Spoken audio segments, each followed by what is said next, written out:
In today's pop cultural landscape, there seems to be this sort of obsession with the ideas of subversion and deconstruction. When a show comes along that does something a little bit different from the lowest common denominator idea of what would be considered normal for its genre, people are quick to praise the innovation that they feel is on display and to herald the crushing of the old tropes. While I can appreciate this excitement over the idea of innovation and challenging storytelling norms, I think that a lot of this overzealous celebration is misguided, and to me, it reeks too much of coming from the position of wanting to think that the things you like are somehow smarter, more mature, and more interesting than the stuff that came before, or that is propped up by the mainstream. This in spite of the fact that by now, it's the supposedly subversive stuff that seems to be dominating the mainstream landscape, especially in anime. But is this stuff actually subversive? Is it really changing the core messages of its genre or commenting on those in any meaningful way? Are these shows as different, as smart, or as fresh as their fans are so quick to say that they are? I could individually attack this question with regards to any medium, genre, or any particular work, and Under the Scope did a great job of attacking the widespread misuse of the idea of deconstruction in this other video, but for now, I want to break down a genre wherein these days, it seems like every single show to gain notoriety within it is heralded as some kind of subversion: the Shounen action series.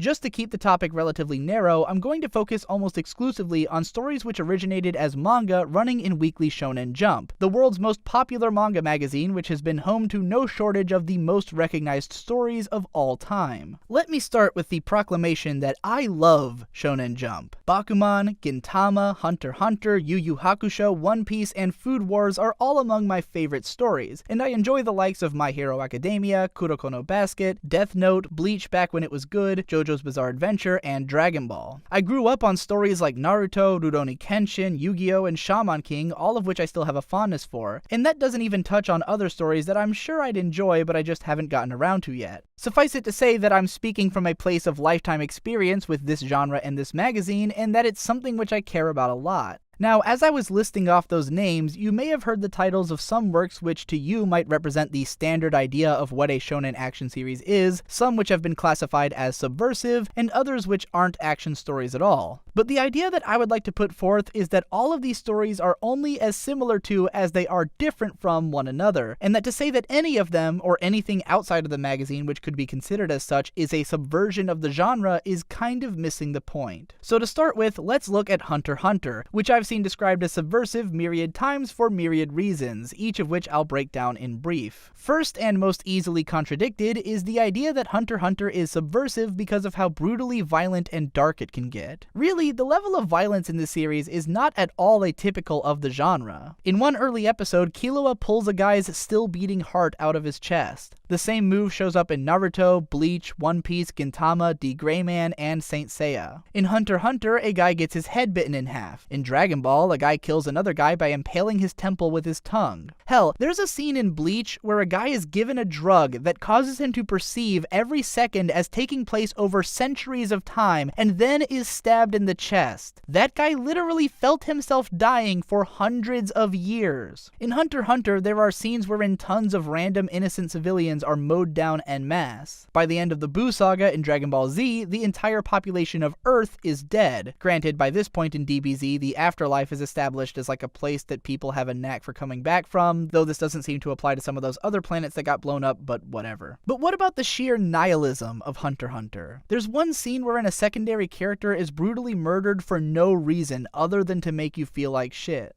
Well, DBZ did have that scene where Yamcha got impaled for no reason, and I kinda liked Haku from Naruto before he got splattered over an entire 2-page spread. Okay, but what about Hunter x Hunter's moral ambiguity? The main characters are hardly fighting in the name of justice, and Killua is even an active murderer who kills people that he just kinda doesn't like or who get in his way for a second. Well, if anything, this is closer to par for the course as well. In the original Japanese version of Dragon Ball, Goku wasn't a particularly moral-driven person, and more just operated on his own whims. Check out this video by Jaxblade for more on the differences in morals between the Japanese and English versions of Goku. In One Piece, the main characters are a band of pirates who are being actively hunted by the Navy, and have no problems with murdering people when they have to. Hell, in the first chapter, one of the members of the crew that Luffy idolizes domes a guy from behind at point-blank range. Stepping out of the action genre a bit, you've got Yugi Muto, who would crush people's minds and make them insane just for pissing him off in school, evil, and Death Note, which is literally about a kid who decides to take over the world by murdering every single criminal and also anyone who tries to stop him. Well, okay, so maybe Hunter x Hunter isn't any darker than the typical shonen action series, but it certainly plays around with its structure a lot, doesn't it? Rather than featuring an upward progression of the main characters fighting increasingly powerful opponents, it's more like the series just drifts between different arcs with their own self-contained ideas and freely drops what it's doing to go in a totally different direction at the drop of a dime. Sure, Yu Yu Hakusho was somewhat similar, but that was from the same author and was definitely more structured overall, with proper climaxes for each story. But really, while so many people look at Dragon Ball Z with its rigid structure of introducing a big bad, building up to a fight with them, and then showing the fight, the original Dragon Ball was much more of a sprawling, open-ended adventure in the vein of Hunter x Hunter. One Piece starts off feeling more like a villain of the arc story in its early introductory part, but after entering the Grand Line, all bets are off. Undercutting an ongoing tournament arc with the involvement of a more interesting overarching narrative, as happens a couple of times in Hunter x Hunter, was also done in Dragon Ball Z to start off the Buu arc, and in Naruto towards the back end of the Chunin exams. How about the weird-ass direction Yu-Gi-Oh's Battle City tournament turns into? Alright, but there is a section in the middle of Hunter x Hunter that suddenly veers off into a completely unrelated arc from everything that's been going on so far and stays there for like 60 episodes, telling this complete, epic, and self-contained story right in the middle of the show before going back to business as usual. Well,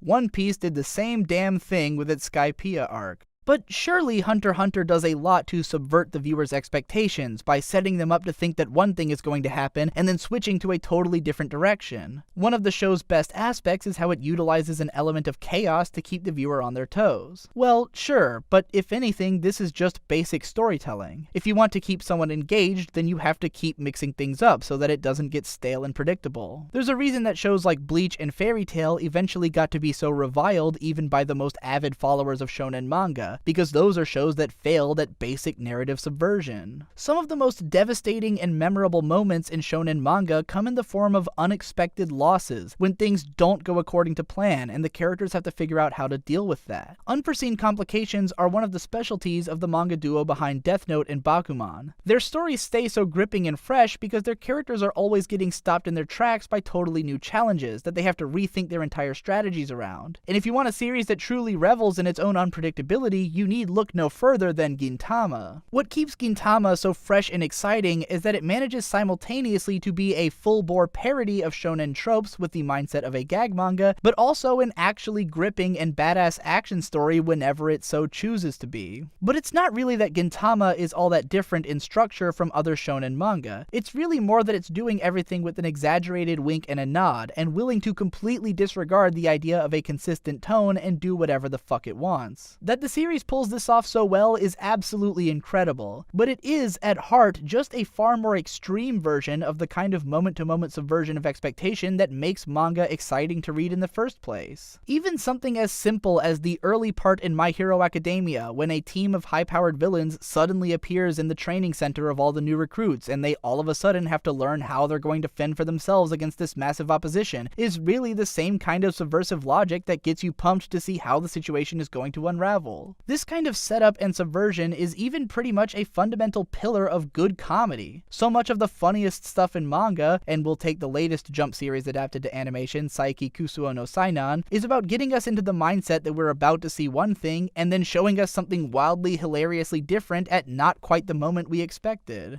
And what all of this inevitably brings me around to is the show whose entire purpose appears to be the subversion of the most widely believed stereotype about shonen manga, that every battle is a huge, drawn-out theatrical drama that goes on forever. I'm talking, of course, about One Punch Man, whose concept is that the hero puts an end to every all-powerful, scenery-chewing, city-stomping villain in just one punch, and then gets over it. The concept works like gangbusters because the memories of the Frieza arc are so deeply embedded in our cultural consciousness that anyone who knows what a shonen manga is knows exactly what One Punch Man is lampooning. But the more time I've spent actually thinking about One Punch Man and what happens in it, it only becomes clearer and clearer that while this show executes its premise about as perfectly as it possibly could and is great because of it, I don't think it does anything new. As a matter of fact, the central joke in One Punch Man, that all of his opponents think they're hot shit and everyone gets blown away by them until Saitama shows up and anticlimactically ends them in one punch is extremely common in the shonen action genre. Everyone remembers Piccolo, Vegeta, Frieza, Cell, and Buu, but there are so many times when some villain would show up talking shit in Dragon Ball about how they're so strong and how impressive their physique is, and then get their shit rocked by one of the Z Warriors immediately. It happens in Hunter x Hunter, it happens in Yu Yu Hakusho, it happens in Gintama, One Piece, and like every chapter of Rurouni Kenshin. I don't think Kenshin even unsheathed his sword in the first few. He would just pound people into the roof with the hilt. Hell, Dragon Ball Z even had a character who was kind of like an anti-Saitama, but grounded in the same sense of humor. Hercule was a guy who was supposedly the strongest human on Earth, and everyone believed that because they didn't know about the Lovecraftian power levels of the Z fighters and their opponents. So Hercule was basically the one normal guy in a show where everyone else is One Punch Man, trying to bluff his way through it. The joke is a play on the tropes of the show that it's in, and played for laughs in much the same way. It's all of this that makes me feel like One Punch Man wasn't really any more subversive than any of this stuff already was. It's just making that joke the focal point of the series, but even as it goes along, it kind of just turns into any other shonen action series. We somehow end up watching fights that go on for several episodes, and the joke that Saitama ends all of his fights anticlimactically is totally broken by the end of the first season in the name of a satisfying climax. He doesn't even beat Boros in one punch. Yes, consecutive normal punches is hilarious in that it sounds so pathetic, but Gintoki has ended major dramatic arcs while screaming domestic violence and hitting people over the head with a wooden sword. One Punch Man, if anything, is as much of a shonen action show as any other, but just happens to be in a seinen magazine. And all this time, I haven't even mentioned JoJo's Bizarre Adventure. Holy shit, do I even have to talk about it? Is there anything that it hasn't done? Can anything else be said to play around with the genre in a big way when part of the genre is this generation-spanning epic that's also rife with obscene violence, scatological humor, and plotting that's nothing but a maze of subversion?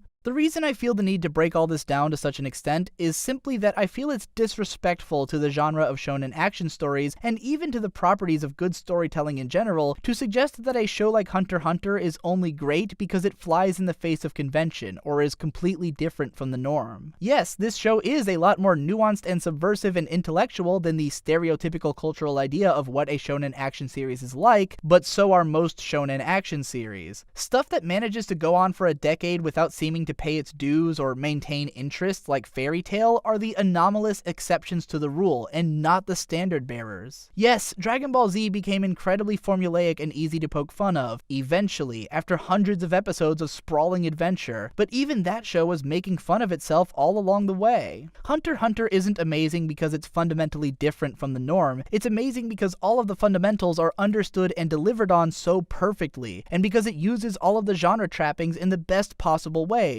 and because its anime adaptation had the good fortune of coming out during a time and from a studio who really cared about doing it justice and not letting any of the filler episodes or shoddy production values that color so many people's perception of long-form storytelling in anime sink into their show. It's not an anti-shonen subversion, it just simply is a shonen action series of the highest caliber. I hope you found this rundown informative or helpful in some way, and that you'll share it around to anyone else whom you think would appreciate it. Shouts out to your friendly neighborhood Jaxblade, whose extreme expertise on Dragon Ball Z was a huge help in making the editing of this video possible. Jaxblade is this really fun and cool and nice guy who does these videos where he explains workout routines that will help you get the bodies of your favorite shonen protagonists and other anime characters. It's really cool, you should go check him out. Also a shout out to Best Guy Ever, whose extreme expertise on One Piece was also a big help in compiling the footage for this video. He's one of the best anime reviewers in the game, severely underappreciated, so you should definitely be subscribed to his channel. Have fun watching those guys and check out my other channels if you're interested, and thanks again for watching. I'll see you in the next one.